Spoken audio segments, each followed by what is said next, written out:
सुरुवात एका सविस्तर आणि मोठ्या बातमीने करणार आहोत। MSRDCने समृद्धी महामार्गावरील पथकरामध्ये 19% वाढ केलेली आहे। हे नवीन टोलचे दर आजपासून लागू होणार आहेत। हलक्या वाहनाकरता आता 1287 रुपये द्यावे लागतील। हलक्या व्यावसायिक वाहनासाठी 2075 रुपये मोजावे लागतील। बस आणि ट्रक करता 4356 रुपये मोजावे लागतील। त्याचबरोबर अवजड वाहनांना नव्या दरानुसार 6831 रुपये द्यावे लागणार आहेत। तर अति अवजड वाहनांना आता 8312 रुपये मोजावे लागणार आहेत। हा टोल नागपूर ते इगतपुरी असा 625 किलोमीटरसाठी असणार आहे।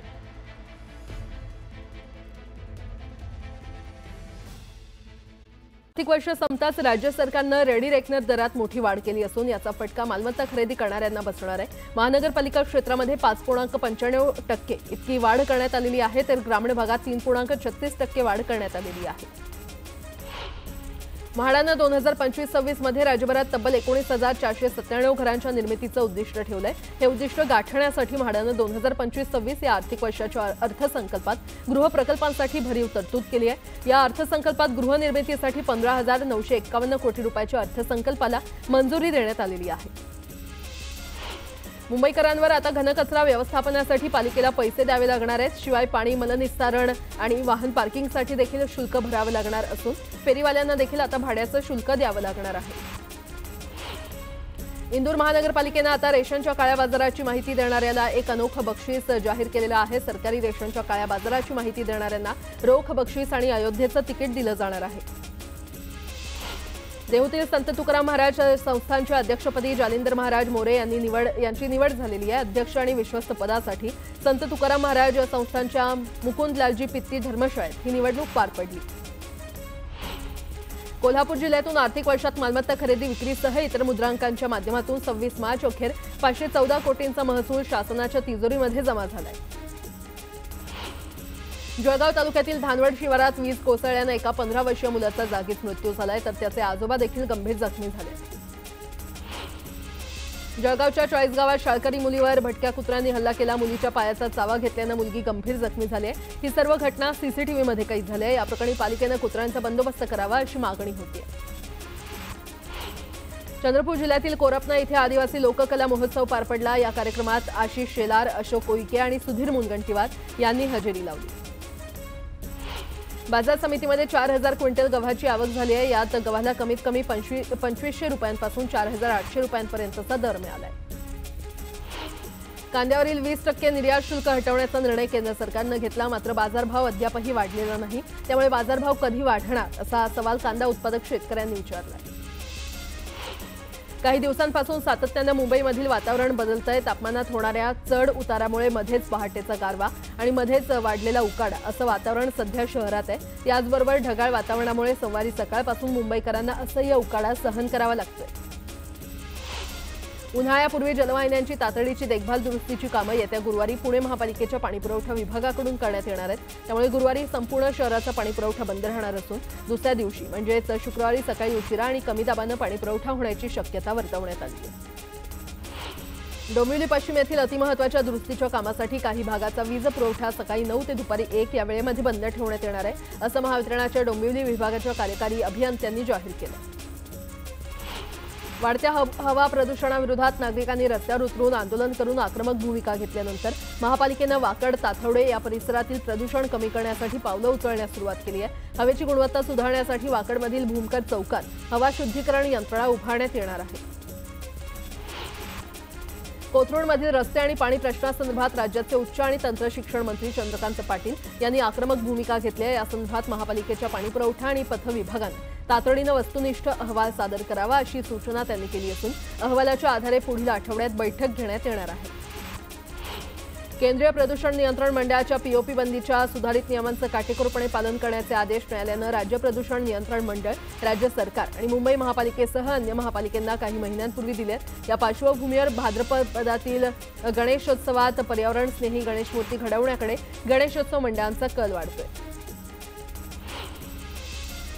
दिव्यांग नागरिकांसाठी आरोग्य सेवा पोहोचवण्याच्या दृष्टीने अत्यंत महत्त्वाची समजली जाणारी आयुष्मान भारत प्रधानमंत्री जन आरोग्य योजना अजूनही देशातील बहुतांश दिव्यांग नागरिकांपर्यंत पोहोचली नाहीये। दिव्यांगांच्या केलेल्या सर्वेक्षणात 82% दिव्यांग व्यक्तींकडे कोणताही विमा कवच नाही, तर जवळपास 42% लोकांना आयुष्मान भारत प्रधानमंत्री जन आरोग्य योजनेचीच माहिती नसल्याची धक्कादायक बाब समोर आली आहे। ठाणे जिल्ह्यात सध्या आरटीई प्रवेश प्रक्रिया 14 जानेवारीपासून सुरू झाली असून प्रतीक्षा यादीतील विद्यार्थ्यांचे सध्या प्रवेश घेतले जात आहेत। जिल्ह्यामध्ये प्रतीक्षा यादीतील आतापर्यंत 1057 विद्यार्थ्यांचे प्रवेश निश्चित झालेत। आज प्रवेशासाठी शेवटचा दिवस आहे, तर लवकरात लवकर प्रवेश निश्चित करावा असं आवाहन शिक्षण विभागाकडून करण्यात आले। अर्थसंकल्पात पाणीपट्टी दरात अल्पशा वाढ करणाऱ्या उल्हासनगर महापालिकेला आजपासून टँकरसाठी पैसे मोजावे लागणार आहेत। यासाठी पालिकेनं दर पत्रक जारी केलं आहे आणि त्यामुळे कुणालाही आता टँकर मोफत मिळणार नाही। पुणे महापालिकेच्या उत्पन्नाचा कणा समजल्या जाणाऱ्या बांधकाम विभागानं 2600 कोटींचा महसूल गोळा केलाय। मागील वर्षीच्या तुलनेमध्ये यंदा 100 कोटी रुपयांपेक्षा अधिक महसूल मिळवलेला आहे। मार्च महिन्यातील इलेक्ट्रिक दुचाकी बाजारातील वर्षाची विक्री 6% पडली आहे। यामध्ये वेळेत सर्व्हिस न देऊ शकणाऱ्या बजाज चेतकनं पुन्हा एकदा बाजी मारली आहे, तर सर्व्हिसमुळे आणखी एक बदनाम असलेली कंपनी ओलानं 3रा क्रमांक पटकावलाय। पिंपरी महापालिकेच्या वतीनं हाती घेतलेल्या डेअरी फार्म येथील उड्डाणपुलाचं काम मुदत संपलेली आहे, तरी अपूर्ण आहे। मुदतीमध्ये केवळ 55% काम पूर्ण झालंय, त्यामुळे ठेकेदाराला मुदतवाढ देण्यात येणार आहे। लवकरच चारधाम यात्रेला सुरुवात होणाऱ्या भाविकांना सर्वोत्तम सेवा देण्यासाठी सरकार कटिबद्ध असल्याचं मुख्यमंत्री पुष्कर सिंह धामी यांनी म्हटलंय। याच धर्तीवर चारधाम यात्रेमध्ये अन्न सुरक्षा विभागानं भाविकांच्या आरोग्यासाठी महत्त्वपूर्ण मोहीम हाती घेतली आहे। रेल्वे मंत्रालयानं हायड्रोजन फॉर हेरिटेज प्रकल्पांतर्गत 35 हायड्रोजन ट्रेन चालवण्याची योजना आखली आहे। यासाठी 2800 कोटी रुपयांची तरतूद करण्यात आली आहे। देशातील पहिली हायड्रोजन ट्रेन हरियाणातील जिंद सोनीपत मार्गावर आपल्या पहिल्या प्रवासासाठी सज्ज झाली आहे। दौंडमधील धक्कादायक माहिती समोर आली आहे। होणारा नवरा पसंत न पडल्यानं नवरीनं नवऱ्याला मारण्याची सुपारी दिली। 1.5 लाखांची सुपारी देत 27 वर्षीय तरुणाला जीवे मारण्याचा प्रयत्न करण्यात आला। या प्रकरणी पोलिसांनी 5 आरोपींना जेरबंद केलंय। खोक्या प्रकरणाच्या आडून माझ्या हत्येचा प्लॅन होता असं खळबळजनक आरोप आमदार सुरेश धस यांनी केलाय। यावेळी त्यांना कोंडीत पकडण्यासाठी आणि टार्गेट करण्यासाठी कसा दबाव आणला हे देखील त्यांनी सांगितलं।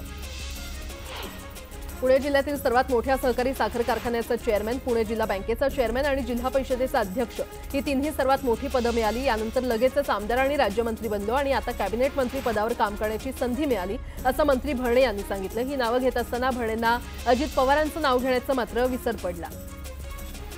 वक्फ दुरुस्ती विधेयक बुधवारी लोकसभेत मंजुरीसाठी मांडले जाण्याची शक्यता आहे, तर वक्फ मालमत्तेवर अतिक्रमण करणारे प्रभावी लोक या विरोधामागे असल्याचा दावा सरकारतर्फे करण्यात आलाय। दरम्यान या विधेयकाच्या विरोधात मुस्लिम संघटनांचं आंदोलन सुरू आहे। विदर्भातील काही जिल्ह्यात पाऊस पडण्याची शक्यता वर्तवण्यात आली आहे। अकोला, बुलढाणा, वाशिम आणि यवतमाळ जिल्ह्यामध्ये काही ठिकाणी विजांच्या कडकडाटासह वादळी ते हलका ते मध्यम पाऊस पडण्याचा अंदाज वर्तवण्यात आलाय।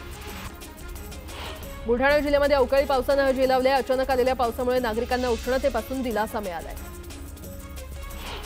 जळगाव जिल्ह्यामध्ये संध्याकाळी तुरळक पाऊस पडला। या अवकाळी पावसामुळे ज्वारीसह इतर पिकांचं नुकसान होण्याची शक्यता वर्तवण्यात आली आहे। तर जिल्ह्यामध्ये 40 अंशांपर्यंत तापमान पोहोचल्यानंतर पाऊस पडल्यानं हवेमध्ये गारवा निर्माण झालाय।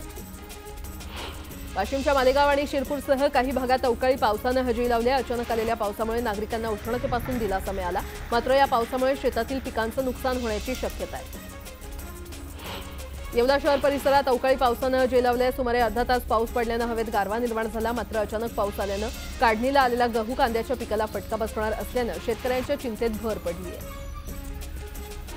अकोल्याच्या खारपान पट्ट्यातील गावात काही वर्षांपासून किडनीच्या आजारानं थैमान घातलं। या आजारामुळे काही लोकांचा मृत्यू देखील झालाय। किडनीचा हा आजार खाऱ्या पाण्यामुळेच होत असल्याचं गावकऱ्यांचं म्हणणं आहे। खेडला पाणी पुरवठा करणाऱ्या बोरज इथल्या ब्रिटिशकालीन धरणाच्या तलाव क्षेत्रात कारखान्यातील घातक असा रासायनिक घनकचरा आढळलाय। घनकचऱ्यासह राखही तलावाशेजारच्या मोकळ्या जागेत टाकल्यानं खेडला पाणी पुरवठा करणारं बोरज धरण दूषित होण्याच्या मार्गावर आहे। पुसद तालुक्यातील माळ पठार भागात तीव्र पाणी टंचाई निर्माण झाली आहे। इथल्या नागरिकांना 2 ते 3 किलोमीटर अंतरावरून पाणी आणावं लागतंय। पाणी आणण्यासाठी गेल्यानं रोजंदारी बंद होऊन परिणामी ग्रामस्थांवर उपासमारीची वेळ आली आहे। अजित पवारांनी पीक कर्जाविषयी केलेल्या वक्तव्यानंतर शेतकरी संतप्त झाले। सत्ता येण्यासाठी 100 दिवसात कर्जमाफी असं म्हणणारे आता थेट कर्ज भरा असं म्हणू लागलेत आणि त्यामुळे यांची शेतकऱ्यांविषयीची नियत चांगली नाही असा आरोप शेतकऱ्यांनी केलाय। जळगावच्या अमळनेरमध्ये 5व्या अहिराणी साहित्य संमेलनाचा समारोप झाला। उत्तर महाराष्ट्र विद्यापीठात अहिराणी भाषा अभ्यास केंद्र सुरू करावं यासह महत्त्वपूर्ण ठराव या संमेलनामध्ये मंजूर करण्यात आले। चोपडा शहरातील अरुण नगर भागातील त्रिमुखी हनुमान मंदिराच्या जीर्णोद्धार सोहळ्यानिमित्त भव्य कलश शोभायात्रा काढण्यात आली। या यात्रेमध्ये तुळशीधारक मुली आणि महिला यांनी पिवळी साडी परिधान करत सहभाग नोंदवला। अमरावती जिल्हा वकील संघाच्या निवडणुकीत अध्यक्षपदी ॲडव्होकेट सुनील देशमुख तर उपाध्यक्षपदी ॲडव्होकेट आशिष लांडे विजयी झालेत। निकालानंतर देशमुख आणि लांडेंच्या समर्थकांनी गुलाल उधळत जल्लोष केला। भुसावळच्या शिवाजीनगर परिसरात एका जीर्ण इमारतीचा काही भाग कोसळला। जीर्ण इमारत नगरपालिकेनं तातडीनं जमीनदोस्त करण्याची मागणी नागरिकांनी केली आहे।